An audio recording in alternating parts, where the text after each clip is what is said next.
Ok, c'est parti pour le deuxième épisode de la retraite spirituelle. Alors, on va parler de la chiropraxie énergétique que j'appelle, je crois que c'est Chiropraxie Network ou Stars. Mais en tout cas, moi j'appelle la chiropraxie énergétique by Mathias. Donc déjà le gars il est, quand on le voit de prime abord, posé, limite réservé, calme, discret.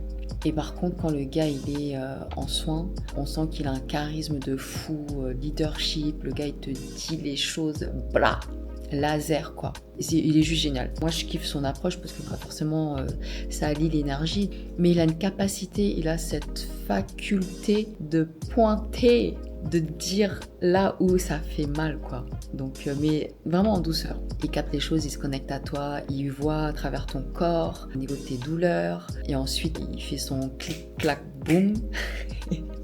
On est un magicien. Mais encore une fois, on est en partenariat avec lui. Nous aussi, on est proactifs du soin en fait. Et ça qui est cool. En fait, on fait des postures un peu de yoga. Donc par rapport à la problématique, il va nous demander de prendre des postures qui sont faisables, hein, bien sûr. Hein. On ne pourra pas faire ce que notre corps ne peut pas nous faire faire. On fait des postures qui justement amènent à libérer quelque chose.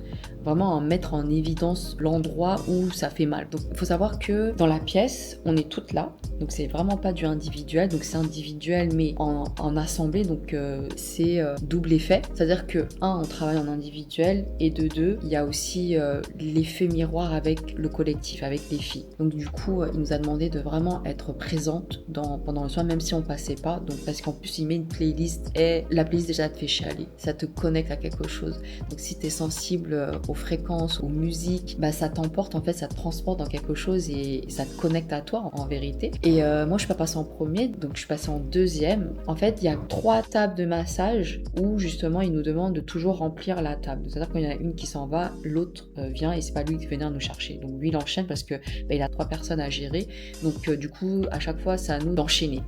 Donc je me rappelle, avant de monter sur la table, il y a une chanson qui me parle particulièrement. Donc la chanson c'est Remember. À un moment la nana elle dit, donc j'étais en français hein, parce que mon anglais il est pas high, il est pas stylé. Souviens-toi de qui tu es. Et je l'ai écrit en pleurant, je me rappelle dans mon petit carnet là que Julie nous a donné pour mettre nos ressentis et tout. Et j'ai écrit je suis abondance. Et je pense que j'ai oublié que j'étais abondance. Et je pense qu'on est beaucoup à oublier qu'on est abondance à la base. Et bon, déjà ce petit rappel là, ça m'a bien fait la petite claque énergétique. Et quand je suis passée, il y a le bruit de la musique, mais on entend ce qu'il nous dit. Il vient vraiment parler à ton oreille. Et il me demande c'est quoi mon intention. Et puis moi je lui dis j'aimerais comprendre et j'aimerais soulager ma douleur qui est là depuis 2019, c'est-à-dire douleur au niveau cervical, au niveau des épaules, donc trapèze, et au bas du dos. Donc il faut savoir que j'ai fait une entorse cervicale en 2019 et ça me poursuit plus ou moins dans des moments clés de ma vie, je pense, parce qu'encore une fois, notre corps, il nous parle. Donc moi, j'ai vraiment conscience de ça et j'ai appris justement, grâce à cette entorse cervicale, de me soigner autrement. Donc notamment via les soins énergétiques, par le côté naturel et faire le lien justement de comprendre les messages du corps.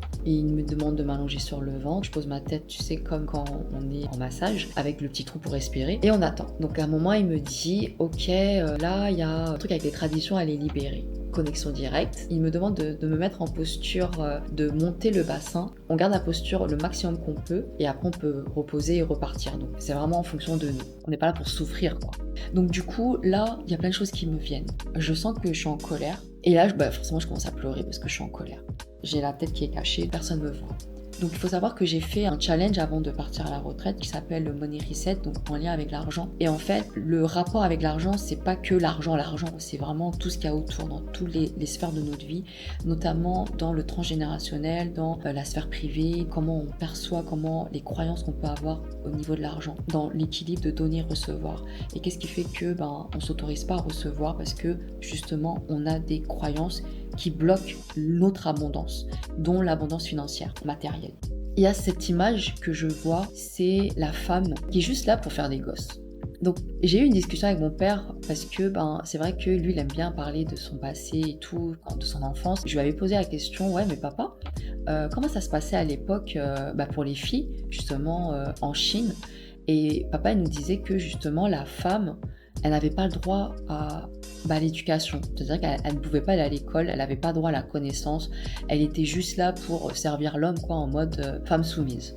Et voilà, c'était ça sa réussite, c'est l'éducation de ses enfants, faire des enfants, servir son mari pour qu'il soit pimpé au max pour justement être dans sa réussite lui, être dans sa lumière. Quelle que soit la catégorie socio-professionnelle, c'est-à-dire que demain elle était dans un rang élevé, ce qu'on appelle le rang élevé, démocratie, aristocratie, tout ce que vous voulez, elle n'avait pas le droit à l'école. Donc, vous voyez le truc? Et ça, c'est pas quelque chose de très lointain, quoi. Bon, forcément, moi, ça vient me chercher, hein, parce qu'il y a ce côté féministe chez moi. En tout cas, pas féministe, parce que je pense pas être féministe. Je pense le côté injuste, surtout ça. Parce que pour moi, je pars du principe que d'avoir une équité avec l'homme, donc j'ai bien conscience qu'on n'est pas égaux, ne serait-ce que par la force physique. Donc moi, je pars plutôt du principe que nous sommes complémentaires. Mais pour autant, on n'est pas venu ici pour souffrir. Et vice-versa, hein, on est bien d'accord. Donc ça ferait un sujet de podcast autre, mais qui fait qu'aujourd'hui, en 2025, il y a une tendance énergétique qui se fait et il y a des femmes qui s'imposent. Et pour moi, il n'y a pas besoin de s'imposer. C'est-à-dire qu'on n'est pas dans un rapport de force. Et pour autant, on arrive dans ce rapport de force parce que justement, il y a cette intention de remettre un équilibre. Pourtant, il n'y a pas plus déséquilibré que là aujourd'hui, dans cette ère dans laquelle on vit.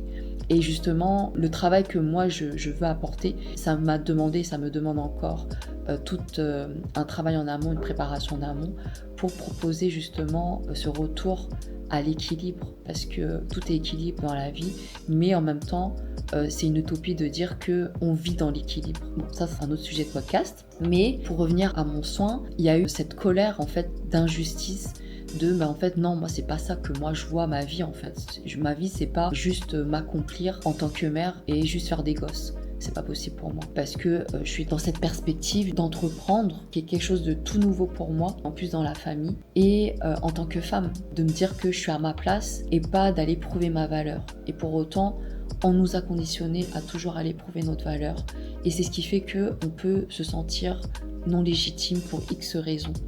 Je sais que j'ai eu un sujet avec mon chéri avant de partir aussi, parce que dans le process de Money Reset, il y a eu cette notion de responsabilité, d'où mes douleurs aux épaules. Forcément, je fais le lien avec les douleurs que j'ai. La douleur que j'ai aux épaules, c'est le poids de responsabilité que j'ai fait le choix de porter, mais qui ne m'appartiennent pas, qui devient lourd pour moi. Et à un moment, dans mon process de Money Reset, je me suis vue dire, ok, la vie, s'il y a un troisième enfant qui vient, je serai millionnaire, pour pouvoir m'occuper de cet enfant-là, parce que là où je suis actuellement, c'était pas dans mes projets. Donc, en gros, je me suis tiré ma balle toute seule, genre en mode quand les poules auront des dents, Parce que, au fond de moi, je voulais pas avoir d'autres enfants. J'ai 2 filles qui sont en bonne santé et je suis en toute gratitude.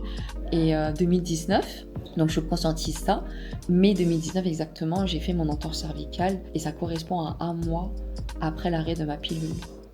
Donc moi j'ai décidé de ne plus d'avoir de contraception et autant mon chéri il voulait pas de contraception masculine, à savoir soit vasectomie, soit mettre un slip chauffant qui fait en sorte que naturellement que les petits soldats ne soient pas aptes. Mais je pense que beaucoup de femmes on porte cette responsabilité sur nos épaules de la contraception, d'avoir un enfant ou pas. Et quand l'enfant vient avec nos principes de pas avorter, parce que c'est quand même une bénédiction la vie, l'enfant qui vient, on ne se sent pas capable de se dire en fait je vais avorter parce que je me choisis moi. Et le travail que j'ai fait en amont, il était là. J'étais pas au clair avec ça et je sais que ça a pu bloquer mon abondance. Et je pense que le reconnaître, c'était inconfortable pour moi parce que passer par cet acte d'avortement, c'est pas ok pour moi. En tout cas, jusqu'à ce que je prenne conscience que c'est pas aussi ok pour moi d'avoir un autre enfant. Je suis pas dans la mesure de l'accueillir, en tout cas, de façon désirée, de façon fluide et légère. Voilà, surtout légère. Donc voilà, je pense que pendant ce soin, il y a eu ça qui est ressorti et de vraiment le conscientiser de ok, est-ce que tu es au clair avec ça? Donc après, évidemment, j'ai eu une discussion avec mon chéri et je lui ai dit clairement que je voulais plus avoir d'autres enfants. Et puis lui aussi quelque part, mais voilà, lui il se laisse porter par la vie et je comprends totalement. Mais je voulais qu'il soit responsable aussi avec moi de faire un enfant et pas genre moi je subis, on subit tous les deux et vamos quoi. Je pense qu'on a ce pouvoir et cette capacité de pouvoir décider et de pas subir les choses et même pour cet enfant, de venir dans un cadre comme ça, c'est pas ok pour moi, en tout cas dans ma conscience c'est pas ok pour moi. Et du coup donc j'ai mal au genou, genou gauche et je pense tout de suite au transgénérationnel maternel et c'est là où ça m'a ramené à ça, c'est-à-dire qu'en tant que femme, il y a eu ce poids-là de responsabilité de donner la vie, donc bien sûr c'est nous qui portons la vie et c'est ok et gratitude pour ça aussi, mais ça doit rester un choix et pas le subir. Je pense que c'est ça qui est hyper important. Je fais pas l'apologie de l'avortement, je fais juste prendre conscience que on peut prendre des précautions autres par rapport au choix des contraceptions, que c'est un choix de couple et ça doit pas venir que de la femme. Il y a une maman qui gueule. C'est peut-être symbolique. Quand je vois cette dame gueuler sur ses enfants, bah, je me dis qu'elle doit être au bout de sa life pour pouvoir gueuler à tout va à ses enfants. Et je pars du principe que l'enfant n'a rien demandé. C'est un enfant, on peut poser un cadre mais sans gueuler comme elle gueule. Mais je comprends aussi qu'elle peut être à bout parce qu'elle doit gérer plein de choses. Encore une fois, on est dans la charge mentale. Voilà, c'est le cri qui vient appuyer ce que je viens de dire. Et je sens aussi des douleurs au pli de laine et je ressens cette insécurité-là, peut-être dans la matière, de me dire que pendant longtemps, je pensais pas que j'étais quelqu'un de créative. Et parce que j'ai associé créativité à artistique. Alors évidemment, je sais pas chanter, je sais pas danser, je sais pas dessiner, peinture, c'était pas mon truc, donc on m'a jamais, voilà, c'était pas quelque chose qui était inné en moi et en tout cas, ça n'a pas été exploité et du coup, on me disait tellement que je savais pas dessiner que pour moi, je l'ai assimilé que je ne savais pas dessiner. Donc Pictionary avec moi, en fait... faut être connecté autrement, sinon on est perdant quoi les cocos. Et du coup j'ai fait ce processus là justement en me reconnectant il y a 3 ans à cette notion de créativité, que on est créatif à tout moment en fait. Quand on fait un plat, quand on cuisine, quand on écrit, on est dans la création, on est dans la créativité et c'est pas que faire des gosses en fait où on était capable que de faire des enfants et que c'était ça la créativité, la création. Ça paraît bête, dit comme ça, mais en tout cas, j'ai été conditionnée et je l'ai ancré malgré moi, inconsciemment, dans cette perception-là.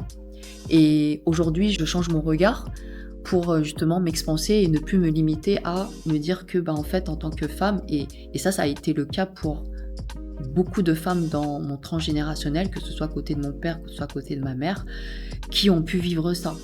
Donc, je pense que j'ai libéré ça.